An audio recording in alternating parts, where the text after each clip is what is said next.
मेधा शुरू से ही पढ़ने में होशियार और मेधावी छात्रा थी। अच्छी पढ़ाई के बाद अच्छा कॉलेज सिलेक्शन और फिर बहुत अच्छी जॉब। तूने तो मेरा नाम रोशन कर दिया मेधा। अरे लेकिन ये जो काम करने का तरीका है ना, इसे बदल ले। 18 घंटे काम करेगी तो कल को बच्चा कैसे संभालेगी? तुम्हारी तरह पागल नहीं हूँ माँ, जो बच्चे और परिवार में फंस जाऊँ। मैं तो जिंदगी खुल कर जीऊंगी। सब कहने की बात होती है बेटा, अपने बच्चे का सुख हर कोई चाहता है। वक्त बीतता है और मेधा की शादी हो जाती है। शादी के कुछ सालों में ही मेधा एक सुंदर से बेटे की माँ बन जाती है। अरे यार, मेरी मैटरनिटी लीव खत्म हो रही है, क्या करें? माँ भी नहीं आ सकती, कैसे मैनेज करूँ? ऐसा करते हैं, इसके लिए केयर टेकर रख लेते हैं, वो देखा करेगी इसे। मेधा को पति की बात जच जाती है और वो केयर टेकर की तलाश शुरू कर देती है। एक दिन उन लोगों के घर एक महिला आती है जो दिखने में पढ़ी लिखी लगती है। जी, क्या काम है आपको? मैम, मेरा नाम स्नेहा है। आपका ऐड देखा केयर टेकर का, क्या मैं आपके यहाँ काम कर सकती हूँ? हाँ, क्यों नहीं, लेकिन आप तो अच्छे घर की लगती हैं, फिर नौकरी क्यों? दरअसल मेरे ससुराल वालों ने मुझे घर से निकाल दिया क्योंकि मैं माँ नहीं बन सकती और माता पिता भी नहीं है इस दुनिया में। तो अरे कोई बात नहीं, तुम लक्ष्य को ही अपना बच्चा समझो और यहीं रहना, और किसी भी चीज की जरूरत हो ना तो बता देना। नेहा खुशी खुशी लक्ष्य को संभालने लगती है। रात को जब मेधा घर पर आती है, अरे क्या बात है स्नेहा, तुमने खाना नहीं खाया क्या? अरे दीदी, आपका बेटा टाइम दे तब ना। अरे तो जब वो सोता है तब खा लिया करो। तब तो मैं इसके पास ही बैठी रहती हूँ। कोई मच्छर या कीड़ा काट ले लक्ष्य को तो अब आप पकड़ो, मैं खाना खा लेती हूँ। स्नेहा वहाँ से चली जाती है। बहुत ही अच्छे से ख्याल रख रही है ये लक्ष्य का। मेधा, इतना तो शायद तुम भी ध्यान नहीं देती। मेधा को पति की बात बुरी तो लगती है लेकिन कुछ नहीं कहती। धीरे धीरे स्नेहा मेधा और उसके पति के साथ बाहर भी जाने लगी। सुनो, स्नेहा को भी बाजार ले चलते हैं, वो क्या है ना लक्ष्य को देख लेगी जब तक मैं शॉपिंग कर लूंगी। हाँ हाँ चलो, वैसे मैं चाह रहा था कि लक्ष्य को लेकर हम दोनों ही चलते।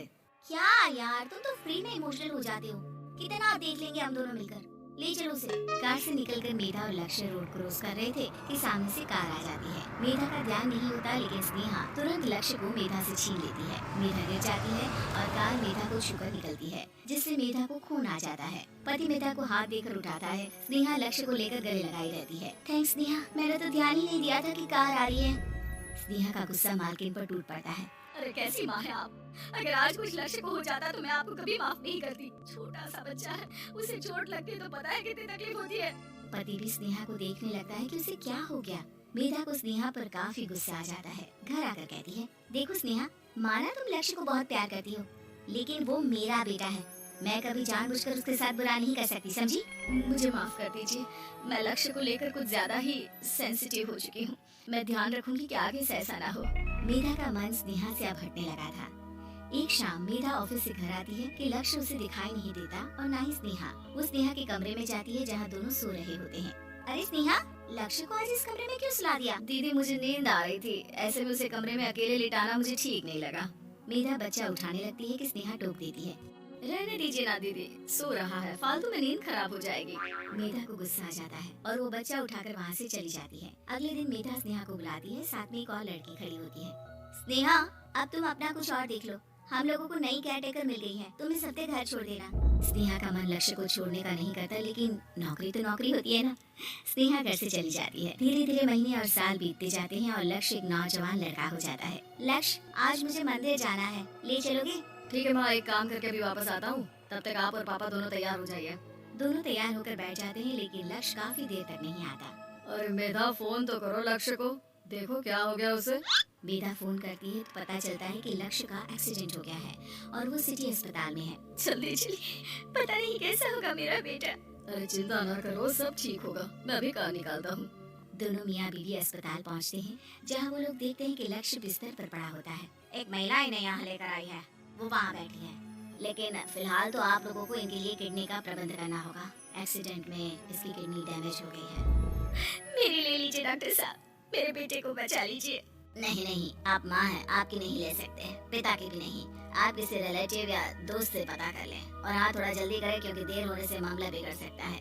मेधा बैठकर रोने लगती है कि वहाँ डॉक्टर आ जाते हैं। जिस औरत ने आपके बेटे को यहाँ भर्ती कराया था वो अपनी किडनी आपके बेटे को देना चाहती है। कौन है वो, कहाँ है वो? तभी वहाँ स्नेहा आ जाती है। स्नेहा तुम? मैं लक्ष्य को पहचान नहीं पाई थी, लेकिन आप लोगों को देखकर समझ गई कि ये लक्ष्य है, इसलिए वापस आ गई।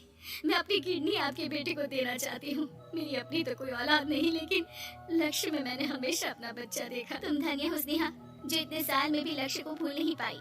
सही मामले में तो वो तुम्हारा ही बच्चा होगा, क्योंकि जन्म भले ही मैंने दिया हो, लेकिन आज तुम उसकी जिंदगी बचा रही हो।